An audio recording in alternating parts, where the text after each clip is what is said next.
MachineGames of Wolfenstein fame has been doing some great work as of late, and the team is breaking new ground with its latest release, Indiana Jones and the Great Circle, which is a far cry from what the developer is used to. Indiana Jones and the Great Circle is all about taking part in a never-ending thrill ride through frigid mountains and excavated dig sites and much, much more. Furthermore, Indiana Jones and the Great Circle also marks the first time that the id Tech engine has been updated for the current generation of consoles, and it's definitely a looker. But how does it achieve that visual presentation, and what exactly is going on under the hood? We'll be answering these questions in depth while also taking a look at the changes between the Xbox Series X and PC. Engine details. As mentioned previously, Indiana Jones and the Great Circle is built using the id Tech 7 engine, probably an advanced version of the same engine that powered last-gen hits like Doom Eternal. It's a powerful engine that provides a great balance between fidelity and performance and is known to scale well across a wide variety of hardware. The engine might not break new ground in terms of rendering techniques, but it is definitely a considerable improvement over what we saw in the previous generation. Right from detailed character animations to impressive environmental detail and a robust post-processing pipeline, Indiana Jones and the Great Circle brings forth a strong visual presentation.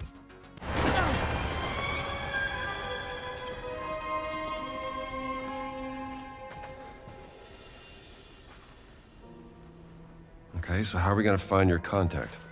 I was told to look for a blue tent in the workers area. Maybe we can get a better view from where that flag is. Come on, we should get going. Test PC specs and PC graphical settings. For our tests, we went with a test bench comprising a Ryzen 9 5950X, an NVIDIA RTX 3080 Ti, and 32GB of RAM, which is a tad below compared to what the developers have recommended for supreme settings. The performance was surprisingly good, but a bit more on this in a moment. Taking a look at the settings menu, Indiana Jones and the Great Circle presents players with a wealth of options and sliders to tinker with and to find the perfect fit between performance and fidelity. You can use both presets to play around with options related to reflection quality and texture pool size to find out what best fits your purpose. In addition to these options, the game also supports NVIDIA's DLSS and Super Resolution, which can help clean up the image quality by a further margin. Given our test bench specs, it made sense to go with the Ultra settings, which is a notch below Supreme.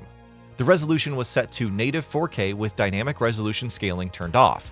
We did use DLSS Super Resolution, which was turned to quality. PC performance. We played through a good chunk of the game on PC, and the game performs pretty well across a bunch of different scenarios. PC performance was largely stable, and the game had little to no issues hitting the target 60 FPS. The world streaming system works pretty well, and the LOD swapping happens smoothly without many visible artifacts, and frame rate chugs along smoothly in both cramped areas and large open areas. But that doesn't mean that it's flawless though. We noticed split-second frame drops, and that seems to be caused whenever there's a lot of volumetric post-processing effects on screen. It's pretty minor, and might even be related to optimization issues, but it's definitely a bit of an observation that needs to be noted. But in broad strokes, Indiana Jones and the Great Circle performed pretty well, and if prior id Tech games are anything to go by, it should scale well across a wide variety of hardware. Xbox Series X performance.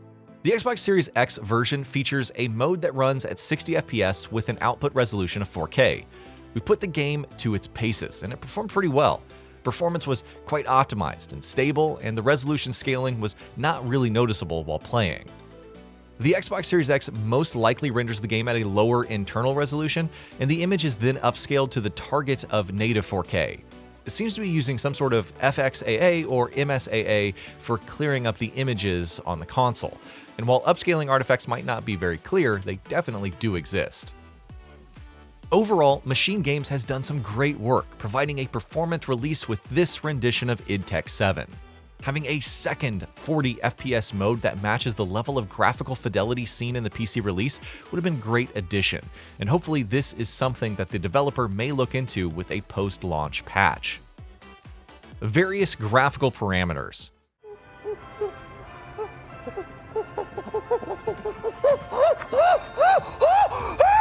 Ihren peinlichen Versuch, Dominanz zu zeigen, zu unterstreichen.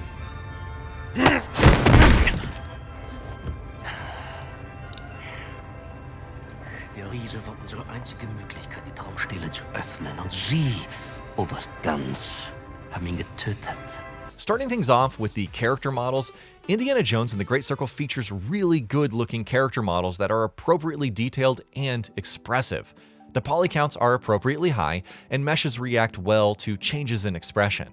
It's all built on top of what came before with Wolfenstein, but a better motion capturing and rendering budget has made the characters look pretty good in close-up cinematic shots. Hair rendering has also seen improvements, with fine-grained details clearly visible without much artifacting. Physically based materials have also been used for costumes, giving Indiana Jones and the Great Circle a very well-rounded look, especially with the additional cinematic lights that are used in cutscenes. Coming over to the environments, Indiana Jones and the Great Circle marks a big departure from the developer's previous works.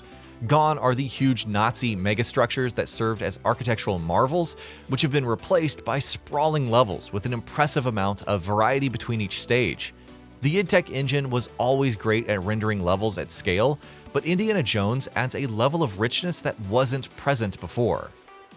Assets are a lot more colorful this time around, thanks to the extensive use of high-quality foliage in the jungle levels.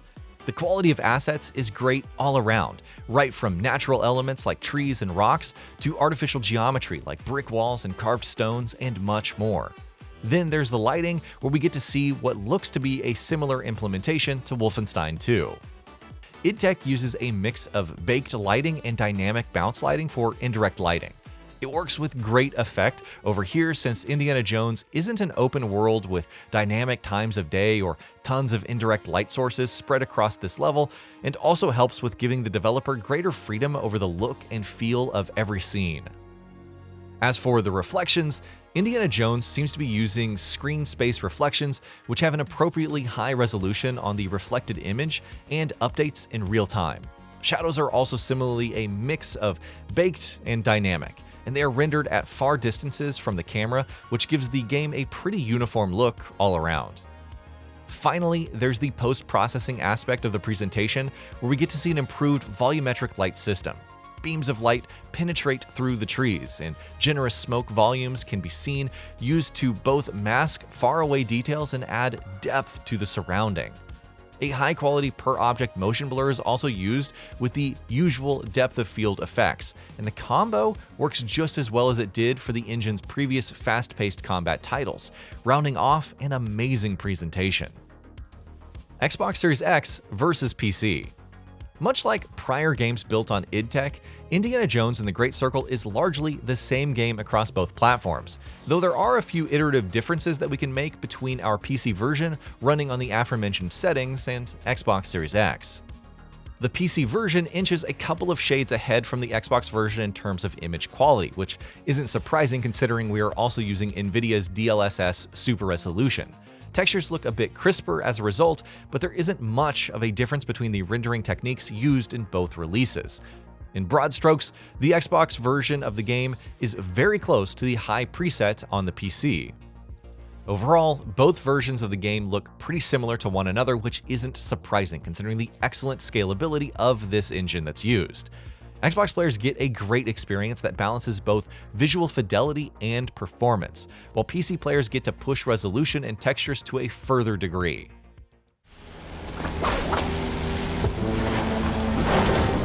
There!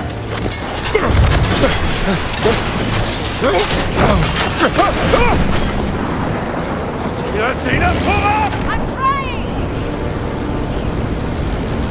I don't want you to die! I don't either!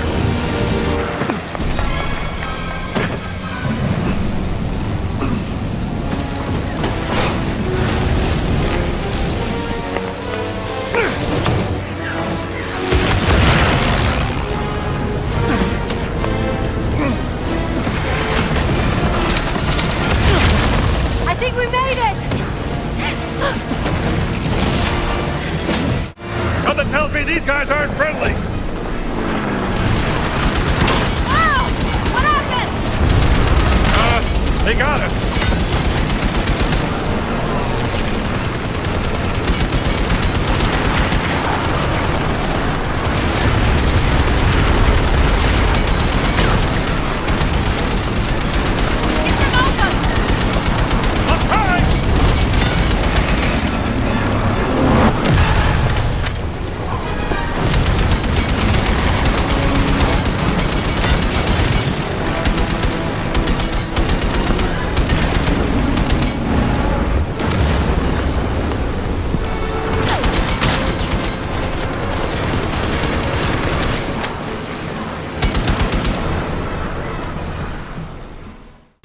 Conclusion. In conclusion, Indiana Jones and the Great Circle is yet another great game from Machine Games. Despite being way out of the developer's comfort zone, the team has crafted a compelling experience that captures the spirit of thrill and adventures seen in the genre. The id Tech engine might not reinvent the wheel in terms of rendering techniques, but it produces some great results, not just from a visual perspective, but also from a performance standpoint.